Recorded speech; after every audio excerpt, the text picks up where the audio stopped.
Bharatnagar કૈલાસનગરમાં Gujarat housing board જર્જરિત આવાસોને જો તોડવાના હોય તો રીડેવલપમેન્ટ કરી આપવાની માંગ. ગુજરાત હાઉસિંગ બોર્ડ દ્વારા ભરતનગર અને કૈલાસનગરમાં આસામીઓને મકાન ફાળવવામાં આવ્યા હતા, જે હાલ જર્જરિત હોય તેને તોડવા માટે પ્રક્રિયા હાથ ધરવામાં આવી છે, જેના પગલે આસામીઓ દ્વારા કલેક્ટર કચેરી ખાતે આવેદનપત્ર પાઠવી જો આવાસો તોડવામાં આવે તો લાભાર્થીઓને રીડેવલપમેન્ટ અથવા તો નવા મકાનો બનાવી આપવામાં આવે, તેની સાથોસાથ મકાનો ઉતારવાના થાય તો અમને વૈકલ્પિક મકાનો આપવામાં અથવા મકાન ભાડું આપવામાં આવે તેવી માંગ કરવામાં આવી હતી.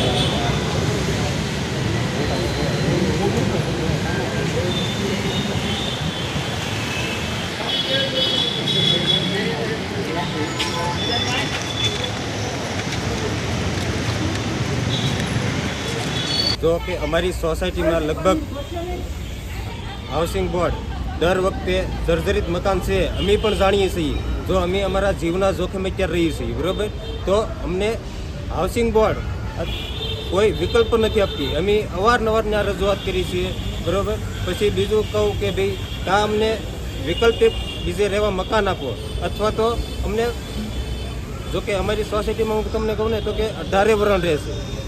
18 વરણમાં જો અમુક લોકોને તો કોઈ ભાડે પણ દઈએ કેમ નથી, અને અમુક લોકોને ભાડું ભરી શકે એવા પણ નથી, અને હવે ખાઈને ખાવાનું પૂરું કરતા હોય તો એ ભાડું તો બિચારા કેમ ભરવાના? તો આવી રીતે અમારી અને હાઉસિંગ બોર્ડ દર વખતે આપણે રજૂઆત કરે છે કે ભાઈ તમે ખાલી કરો, તો ખાલી કરીને અમે પણ જઈએ ક્યાં? એમ અમને ગમે કાંઈક વિકલ્પિકમાં ઓલો આપો, અથવા તો મકાન આપો અથવા તો ભાડું શરૂ કરાવડાવો. બેમાંથી કોઈ બી વિકલ્પિકમાં અમને આપો તો અમે એને ઓન ધ સ્પોટ તરત ખાલી કરી દઈએ, અથવા તો અમારા મકાનને ટેન્ડર ભરી ગયો, ટેન્ડર પાસ થાય અને અમને બિલ્ડર અમારને કેટલા ટાઈમમાં મકાન આપે, બનાવીને કેટલા ટાઈમમાં આપે, તો પણ ત્યાં સુધી અમને ભાડું શરૂ કરાવો તો પણ અમે ખાલી કરવા તમતાર અમને જ્યારે એમ કહે કે હાલો આજથી તમે ખાલી કરો ત્યારથી તો અમારું ભાડું શરૂ થાય તો પણ અમે ખાલી કરવા તૈયાર છીએ. ભાવનગરમાં વસતા સોસાયટી ભરતનગર કૈલાસનગરના નામે ઓળખાતી સોસાયટીમાં વાંજા, વણજારા, વાંસપોડા, વાલ્મીકી, દેવી પૂજક, અન્ય સમાજ અને લંઘા સમાજ, મીર સમાજ, બધા સમાજ ત્યાં વસે છે. ત્યાં અત્યારે જર્જરી હાલતમાં મકાન થઈ ગયા છે.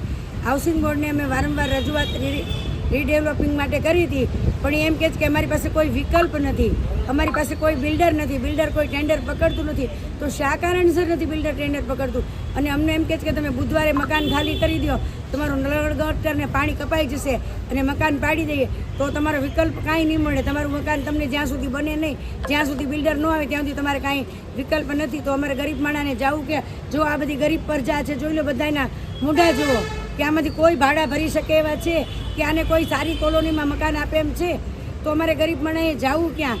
તો અમને વિકલ્પ આપશે, અમને રીડેવલપિંગનો ટેન્ડરવાળા બિલ્ડર આપી દે એટલે અમે બીજી મિનિટે ખાલી કરી દઈશું. અથવા તો હાઉસિંગ બોર્ડ એમ કહે કે બીજો વિકલ્પ અમારી પાસે એમ છે કે હાઉસિંગ બોર્ડ એમ કહે કે અમારી પાસે વિકલ્પ નથી, અમારી પાસે ટેન્ડરના બિલ્ડર નથી, તો અમને સરકાર 5-5 લાખની લોન આપે અને અમે અમારા સહખર્ચે બનાવીએ. હાઉસિંગ બોર્ડને કૈલાસનગરમાં નામ જ નહીં લેવાનું. એ અમે હાઉસિંગ બોર્ડ વસાહત, કૈલાસનગર વસાહતી બધા સરકાર અમને લોન આપે ને અમારી જાતે બનાવી લઈશું અમે. એટલે અમારે આ વિકલ્પ, બેમાંથી વિકલ્પ અમને એક આપે, કાં તો અમને લેખિતમાં આપે કે ભાઈ તમને આ વર્ષમાં મકાન બનાવીને દઈ દઈશું અને આ બિલ્ડરને અમે ટેન્ડર આપ્યું છે અને તમને એટલું 1000, 2000, 3000 ભાડું નક્કી કરવામાં આવશે, એવું અમને કોઈ બી જવાબ આપે. અમને અમારા જીવના જોખમે કાંઈ રહેવાનું ઈચ્છા થતી નથી કે અમારા નાના છોકરા છે એ અંદર દબાઈ જાય, મરી જાય, પણ ક્યાં જવું છે જ નહીં અમારી પાસે કોઈ વિકલ્પ. એટલે આ વિકલ્પ અમને આપે એટલે અમે ખાલી કરી દઈશું. અમારે નથી ખાલી કરવા એવું નહીં, અમારે મૂળ વિકલ્પ જોવે છે. હાઉસિંગ બોર્ડ કોઈ વિકલ્પ આપવા તૈયાર નથી, તો એ કેવી રીતે સાહેબ શક્ય છે કે અમે ક્યાં જઈએ બધા ગરીબ માણસો? અને અમે બધા વેચાતા મકાન લીધા છે, મફત નથી લીધા. તો હાઉસિંગ બોર્ડ ઊંચા હાથ કરી લે છે એવી રીતે. એટલી મારી કલેક્ટર સાહેબને પાસે માંગણી ને લાગણી બે વસ્તુ છે અને સાહેબ તો દયાવાન છે તો અમારા ગરીબોની વેદનાને સાંભળી અને અમારા માણસોને ન્યાય અપાવશે.